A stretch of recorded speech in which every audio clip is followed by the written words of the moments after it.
challenge might be a confusion for the billing team to determine if an invoice is final for the award or just for the current period. So sometimes we will, when we are ready to submit a final invoice, we will send an email to the department administrators and the post award. And sometimes we will get a response back saying this invoice should not be a final because we are waiting for an amendment from the sponsor. And sometimes it's really, really hard for us to know this is going to be a final just for the project, this specific project, or this is going to be a final for the whole award. So sometimes we will not send a final invoice out. We will just send our invoice as a regular. And when we receive the amendment, now we will have a new speed type or new project number. So it's just really hard sometimes to determine if the final is, if the invoice is final for this specific project. So there's also risk of inconsistencies between financial reporting and final invoices. And sometimes we have some issue with the budget as well, because the budget being over or understated as one team is reducing. For instance, the postal administrators can reduce the budget when they submit their financial reports, but another team might be working on a carry forward, for instance, setup team. So setup team might receive some, basically some amendment or some email from the department administrators on carry forward. So while they are doing that, this postal team might be reducing the budget. So it's just two different sections in OGC doing basically sometimes two different things, because we are not, we don't have all the information up front.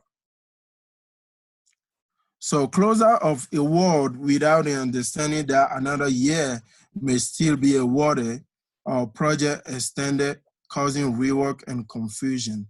Like I mentioned before, sometimes we'll be closing out a project thinking that this is the last year, but again, we might receive, setup team might receive an extension, a new year being awarded, and then when we receive the extension, since postal basically already closed out that project, we will have to reopen the project, and this kind of cause a lot of rework and confusion.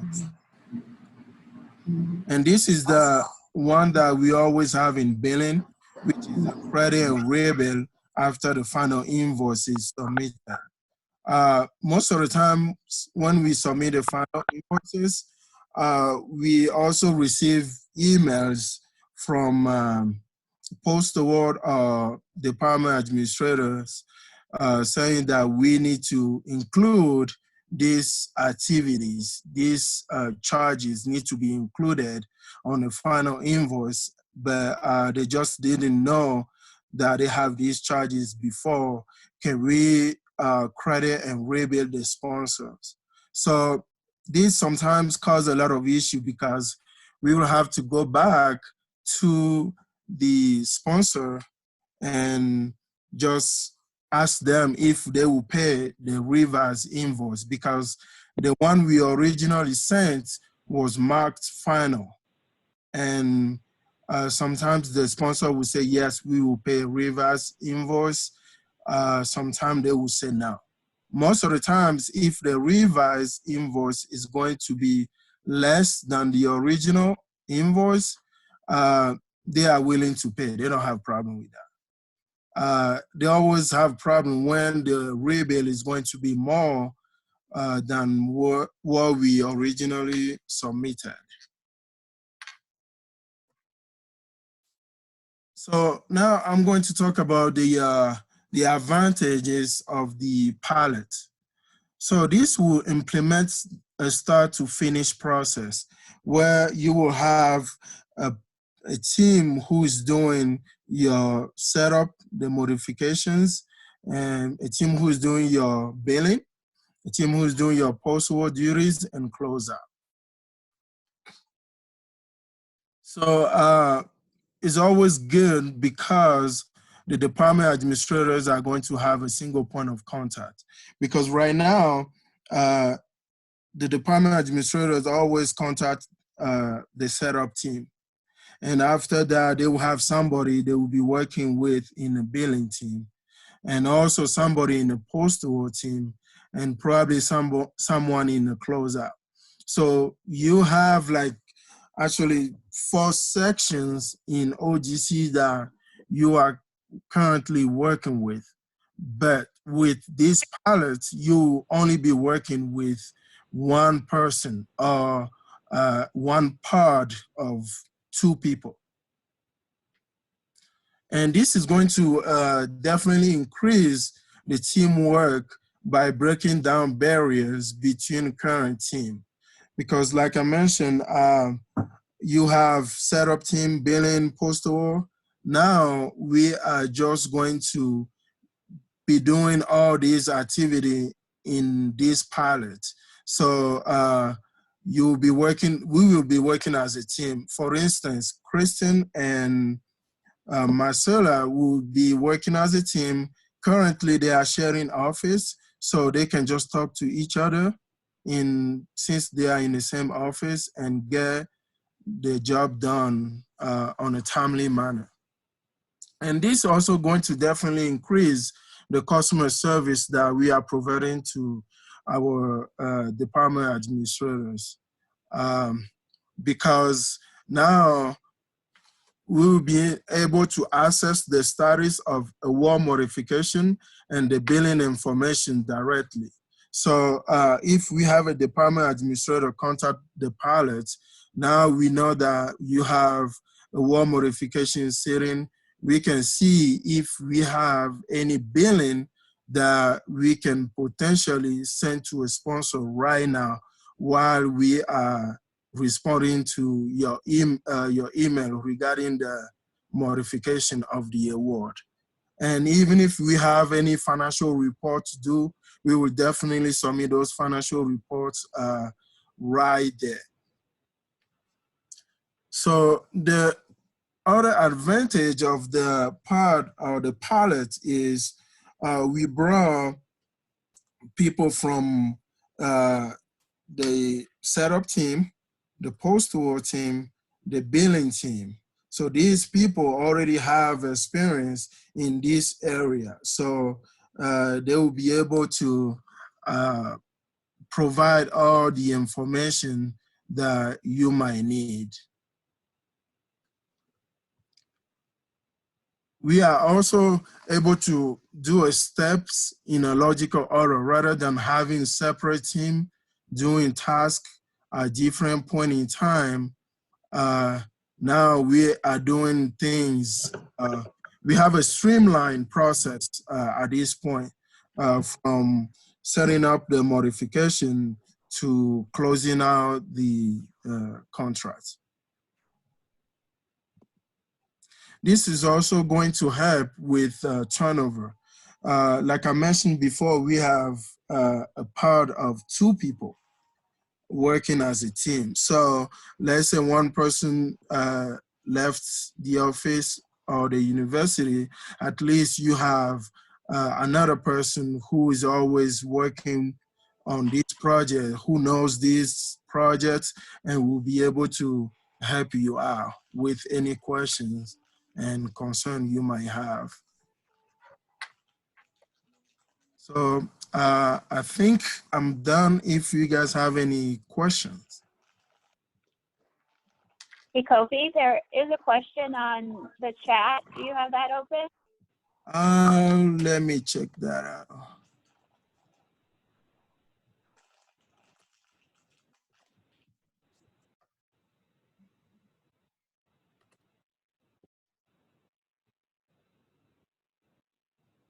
or I can just read it to you too. Yeah, I'm having a little hard time too. So the question is, will these pilot pods be assigned by school departments similar to post-award assignments? Yeah, so the the pilot will be assigned for a whole department with org. So for instance, one pod can be working with Department of Psychiatry. Okay. And then are existing projects going to this new system or only for new projects? Say that again? It says, are existing projects going to this new system or only for new projects? I would say existing and new projects. So right now, it's just a pilot that we are trying with a specific department. But if this is successful and we roll it out, if this is successful and we roll it out, then I think all the the current project and the new projects are going to fall into this bucket.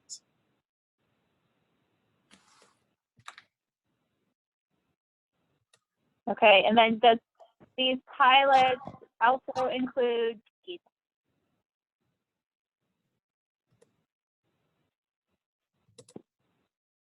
Okay. Yes, I'm able to see the group chat now. So yeah, the pod is going to include PIDs as soon as we roll it out campus-wide.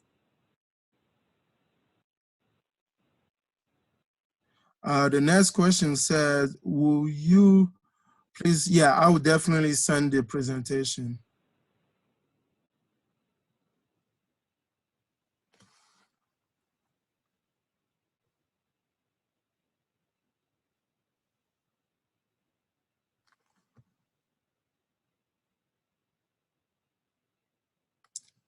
So any other questions?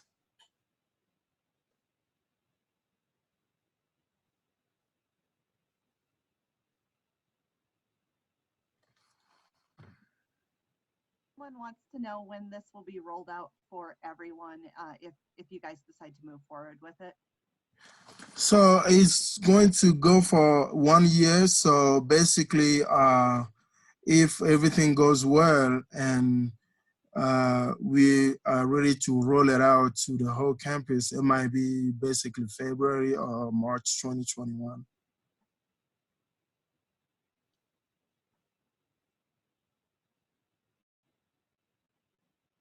Thank you. And then I think if you want to move on to the next topic, you were going to talk to us a little bit about billing limit emails as well.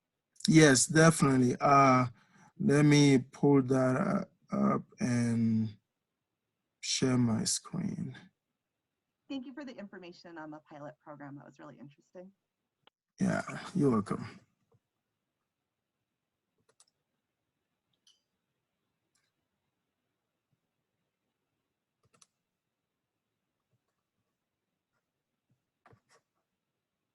So this is the email that the department administrators and OGC are going to be receiving from our URS grants team as soon as a project reach a billing limit. So currently our billing team is sending out an email to the department administrators on a monthly or weekly basis as soon as the project reach the limits. And this is just something we do as we go. And you will receive this email from one of your billers. So, and we want to make sure that we have a system that will burst these emails out to you guys as soon as your projects reach the limit. And the reason we are doing this is because when a project exceeds the billing limits or the budget, we can no longer generate a correct invoice that properly balances salary and French or direct charges and F&A. So as soon as a project goes over the limits, the invoice that we produce through the system is no longer in sync, right? So, for instance, sometimes you have expenses. Let's say you post 10,000 in June, but those 10,000, out of those 10,000, you have 2,000 that is over the limits, right? So right now, we will not be able to invoice the full 10,000 because 2,000 is over the budget. And out of the 8,000 that we are able to invoice, sometimes as soon as we invoice that 8,000, we might have like 5,000 in salary and benefits and 3,000 in operating expenses and no F&A. So it is hard to get a correct invoice out of the system as when the project is over budget or over the limit. And it is important to know that 9.2 transaction-based bill does not give us the ability to pick and choose which transactions to bill in an effective manner.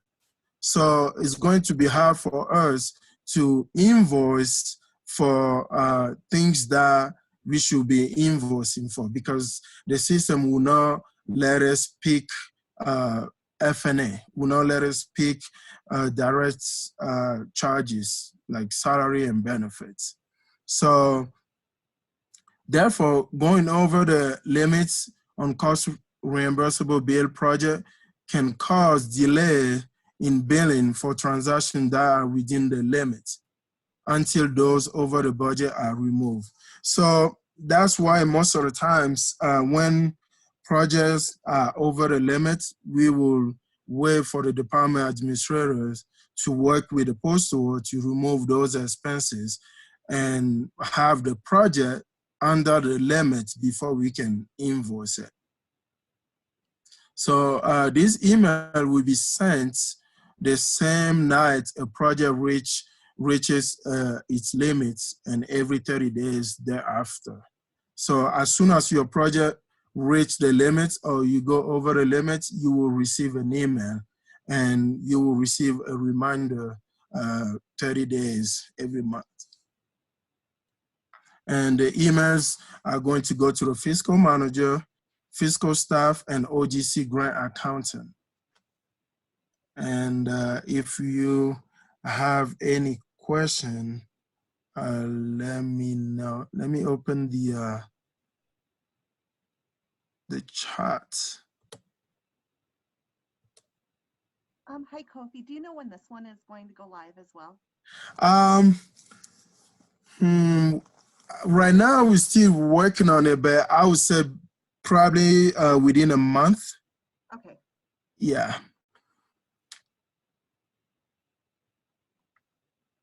Does anyone else have any questions for Kofi?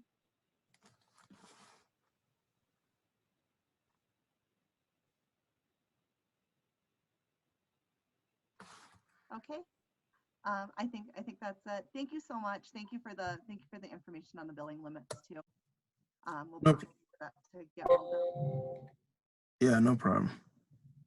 And then I think TK was going to talk to us next about subcontracts and some subcontract frequently asked questions. Yeah, so hello everyone. Also wanted to use this opportunity. Amy asked that I just let you all know that OGC is fully operational and we will be sending out communications soon, just kind of reiterating that and kind of discussing what's going on our end. But we really are, everything's not running quite as usual, but we're adjusting and doing everything we can to keep things moving. Also wanted to mention, I'm going to share my screen now. Also wanted to mention that we have our, on our website,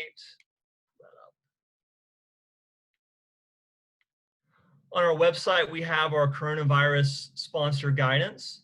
So if you go to this link, there is some guidance. Shane's been working really hard to keep this up to date, looking at a lot of different sponsors and what the guidance is with all the questions I think a lot of people are having related to expenses and trip cancellations and things like that.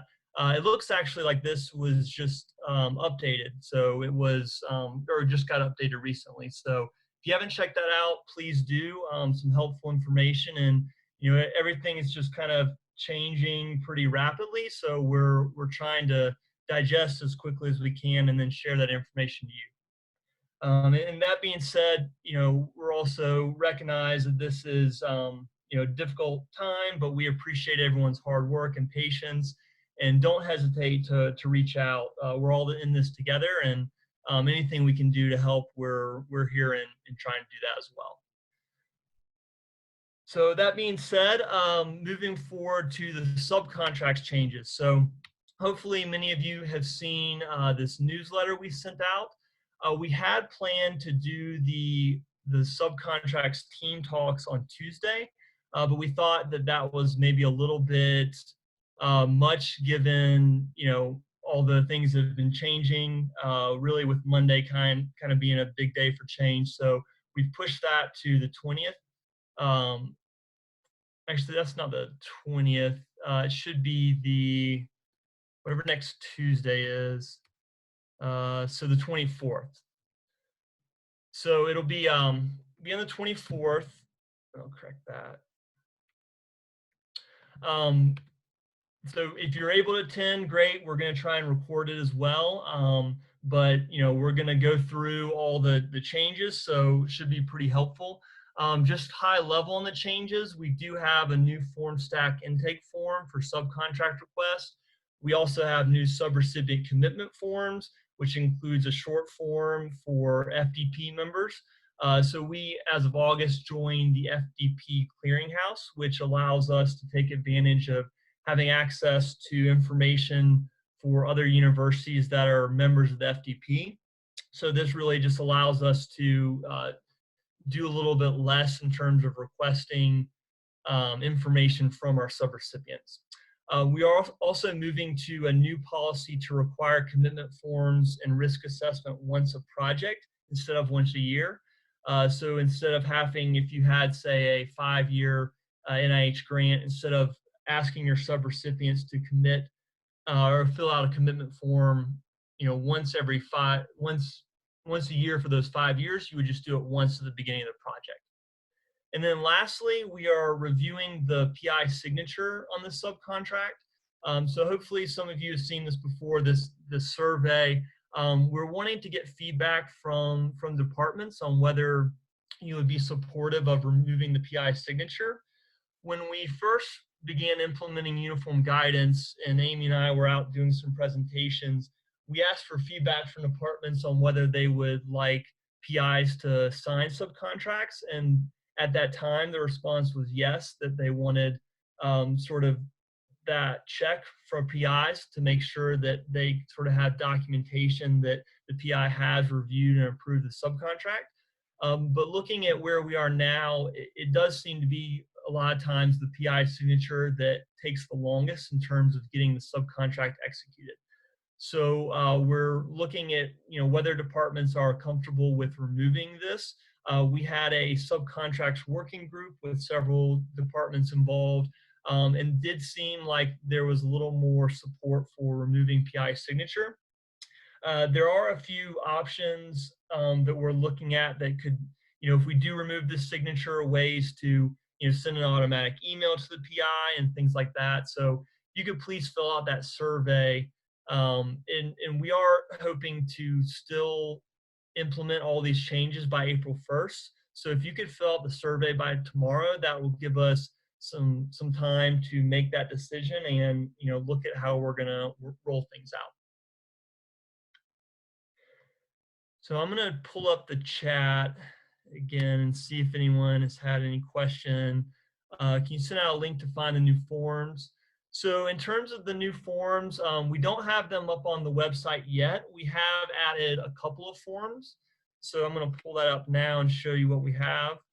So we do have, if you go to the request forms, when you fill out the form stack, and we'll go into this in a little more detail in the team talks, but when you're filling out the form stack, there are a few forms that are slightly different, and those have been added here already. But we don't have the form stack links up yet. But we will have those all ready by April 1st. I should mention we're also looking at updating other process documents. So it's been a while since we've kind of had the subcontracts page updated. Our post-award team has a working group that's been working with our subcontracts team to create a few more current and also just more helpful documents that we're going to add to the website. This includes a process map. Here's just kind of a quick glance at it that goes through the process as a whole, also showing the responsibilities of the department versus the OGC subcontracts team versus OGC post-award and then OGC setups. So that should be very helpful. And then also this FAQ document that we'll walk through here in a minute. Before I move forward though, let me just check the chat again and see. Resend the link to the survey. Yes, I can send that out. Actually, I'll send that out via chat because that would be easy to just copy and paste. So give me just a second.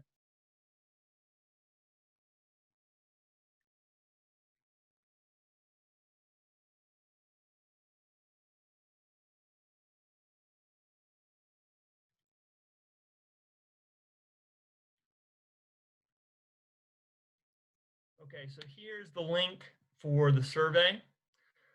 Sign up for the team talks. So let me pull that link up as well. And again, both these are in the OGC newsletter. I know you guys get probably a ton of newsletters, but if you can try and keep an eye out for this one. It is, we are trying to only put relevant information on there. And it is usually pretty helpful things that we're adding. So if you're not receiving the newsletter, also please reach out and we can get you set up. So there is the link for the, oh, that's from privately. Sorry, let me send that to everyone. Another question, did the March newsletter go out already? It did. If you didn't receive it, if you want to send me an email, I can help get you set up with receiving the newsletter.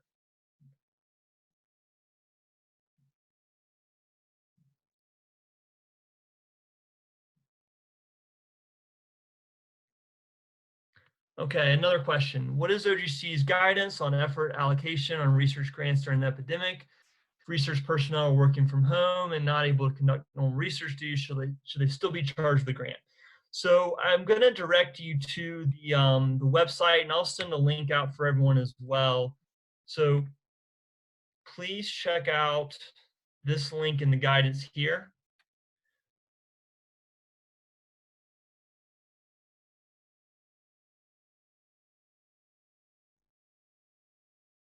And I might actually, I don't know, Shane, if you're on, do you want to jump in and respond to that? I don't know if it's a simple answer.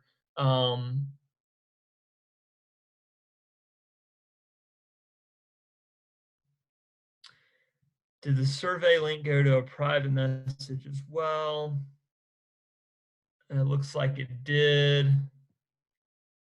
Let me send that out. I just resent it out, PK. Okay. Me. Okay, thank you. Mm-hmm.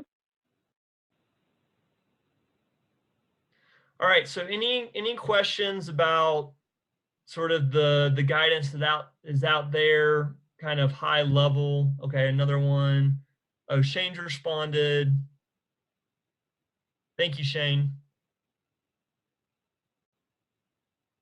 So any other questions about from a high level, the subcontracts? or any of the documentation that I've mentioned?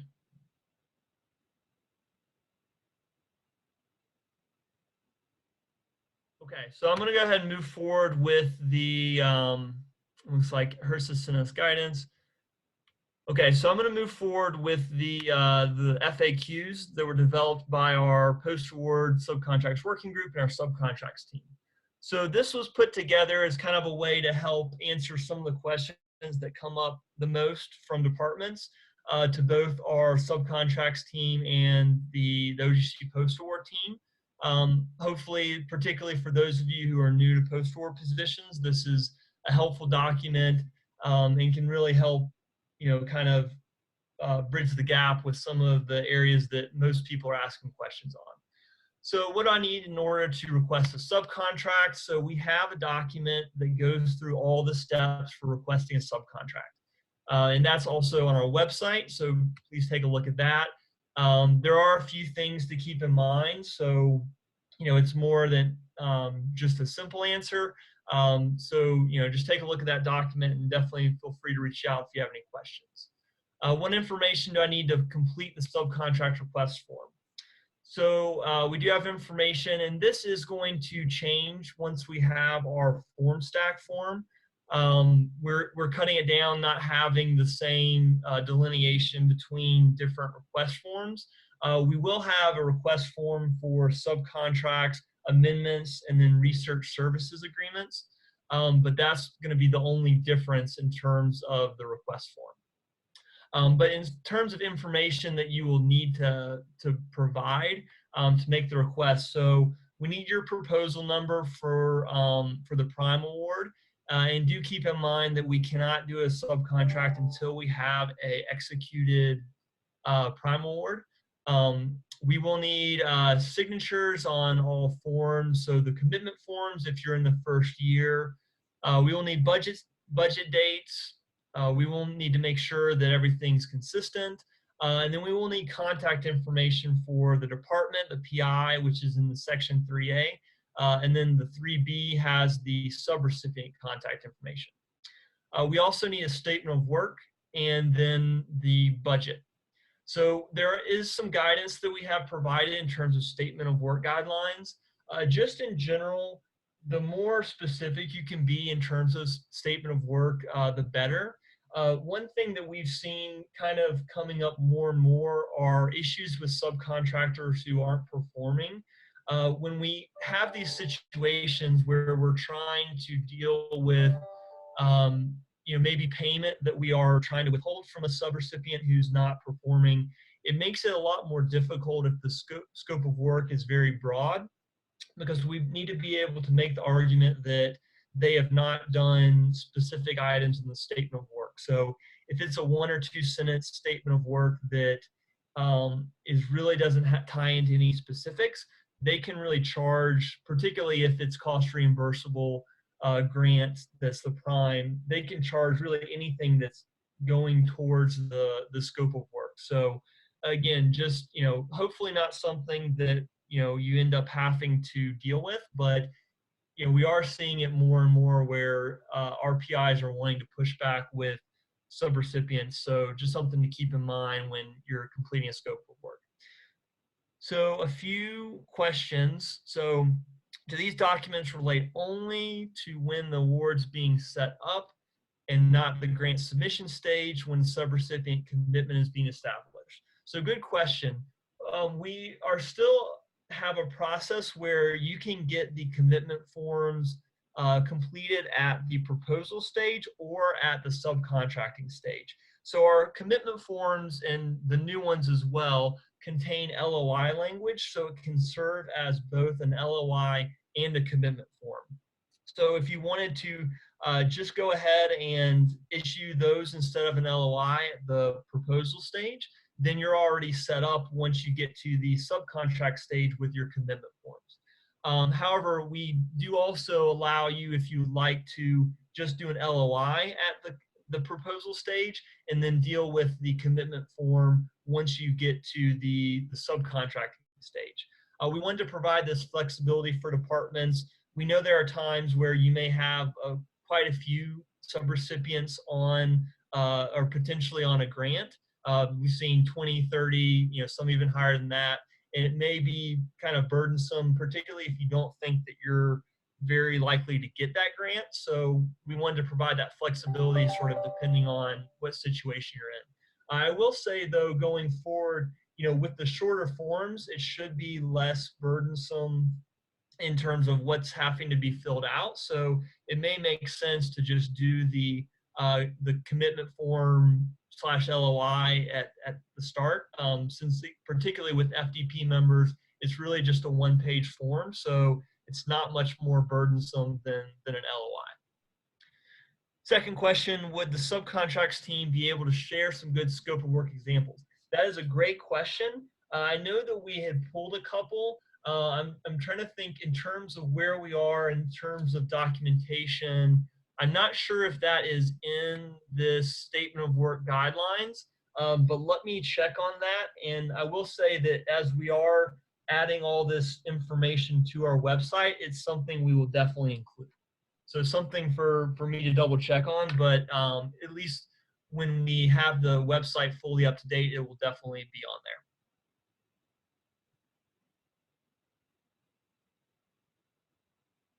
And then, okay. So moving forward with our next question, where do I locate the most recent award information to complete the subcontract request form?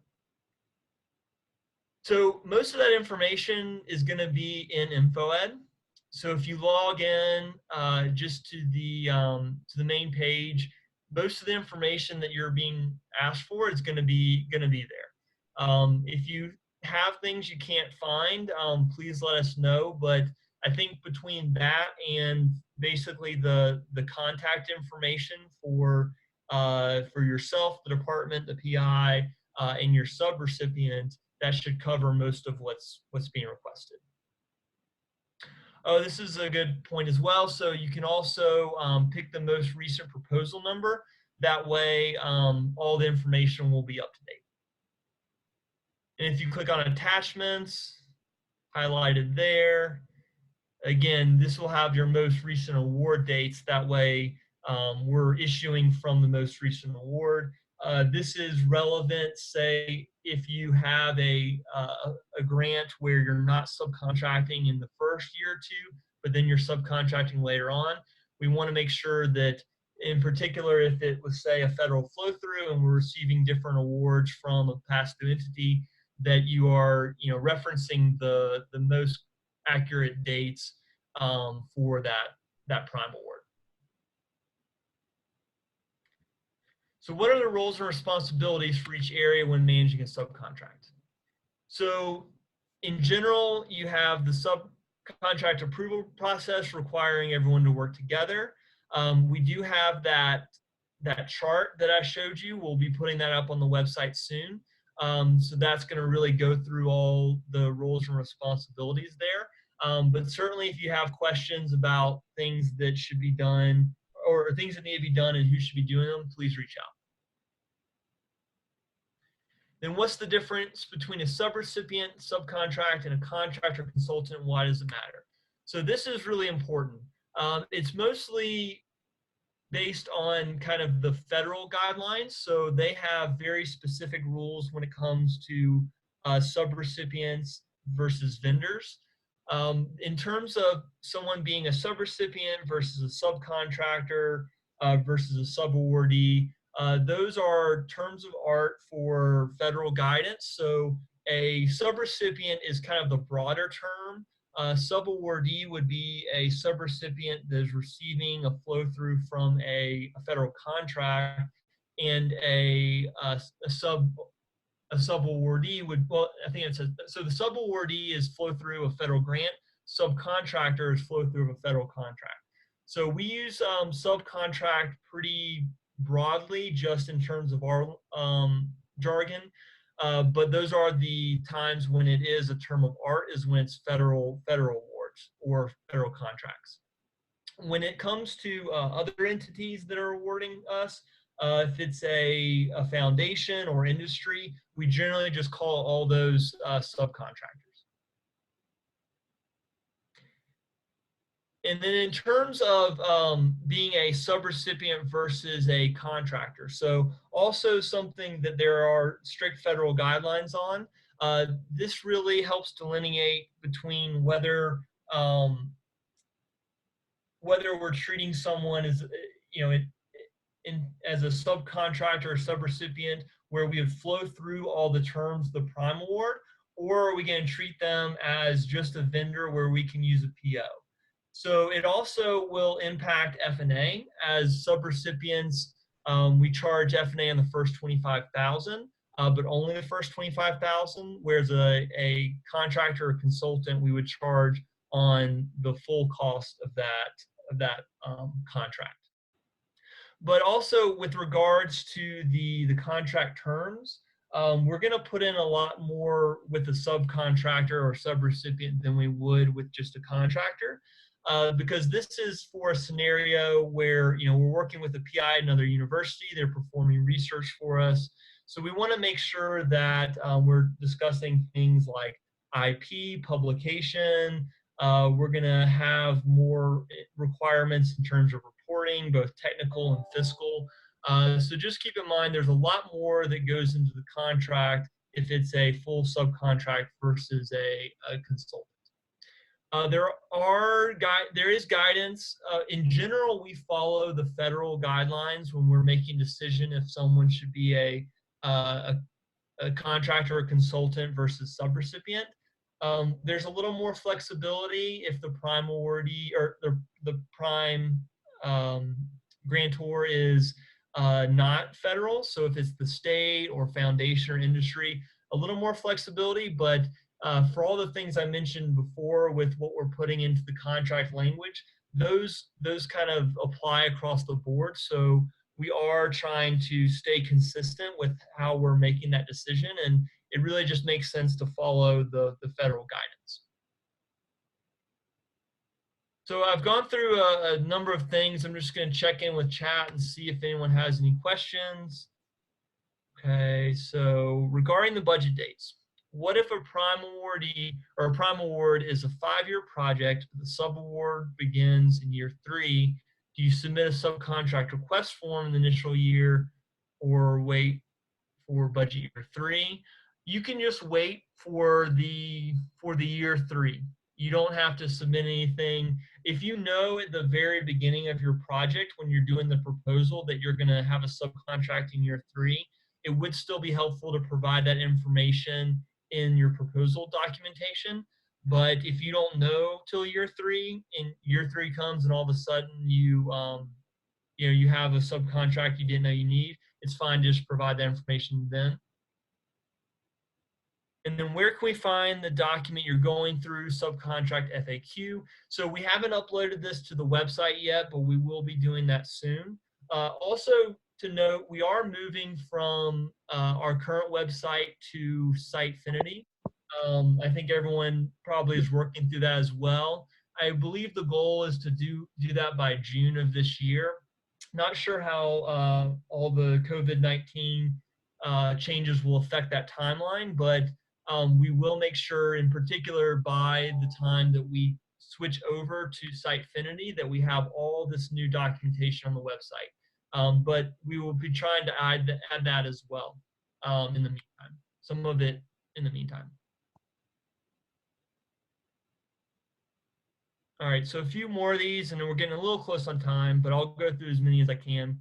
So my award includes a subcontract. How does this impact my routing form and budget submitted to OGC? So as I just mentioned, including that information that you are including a subcontractor, if you know that at the time of proposal, there is a box in the routing form to check, and I'll include that line item in your budget. What account code should I use to differentiate between the first 25,000 and greater than 25,000 of expenditures? So this comes up a lot, and here is a list of the account codes.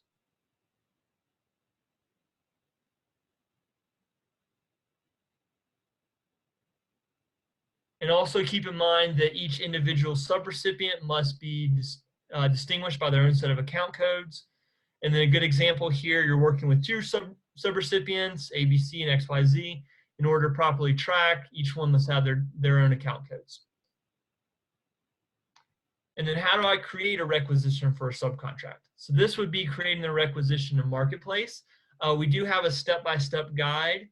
And we are also looking at adding a training to our financial administration workshop to go over, to really do a hands-on walkthrough of creating an SBO in Marketplace. So particularly if you're new to post-award or to really whatever department position you're in where you're doing this, if you want to attend that training, that would probably be very, very helpful.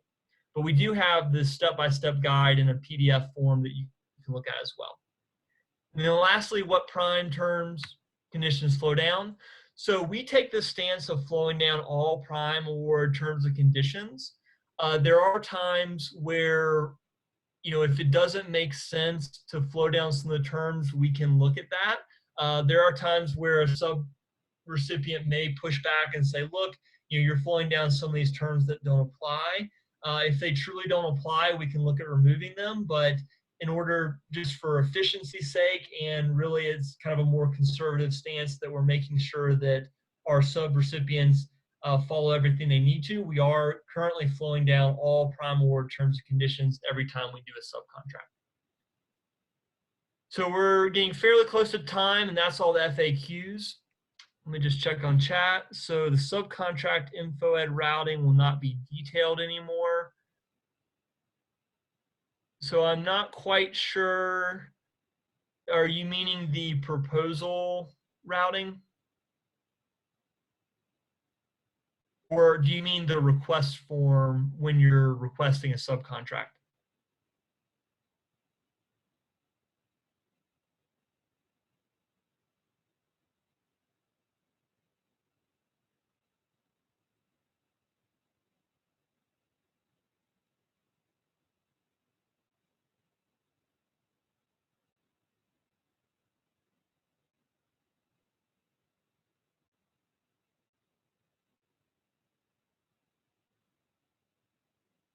Okay, so this is in the proposal. So let me pull back up here.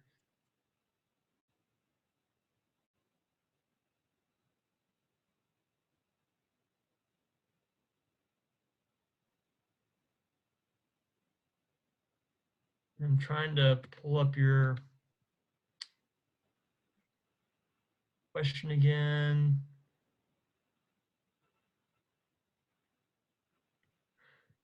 No, you should still provide a detailed one. I think this example just didn't. I guess it's probably not the end of the world if it's not detailed at this point, but if you have it broken out, and actually I would think that it should be broken out. I'll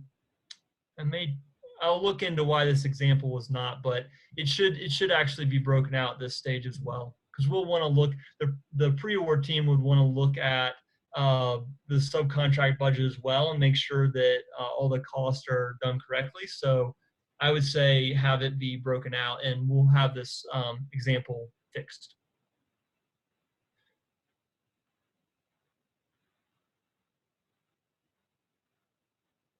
Okay, so we've got 2 minutes left.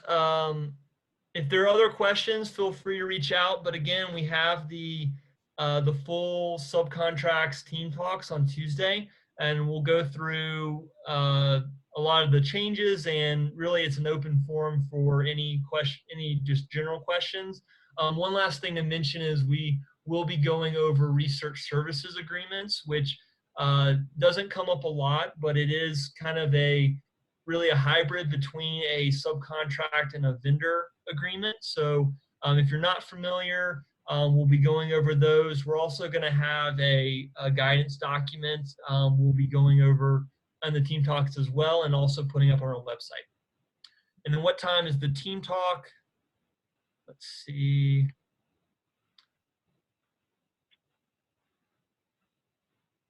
We had it at 1:33. Let me just double check that actually. So I was using the old letter. It's actually at 2. So it's at 2 on Tuesday, the 24th.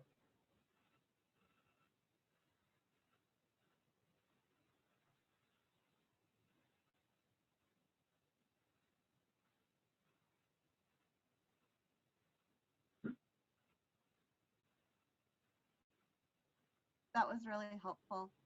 I think that kind of wraps up our RAIN meeting for today. Does anyone else have any questions?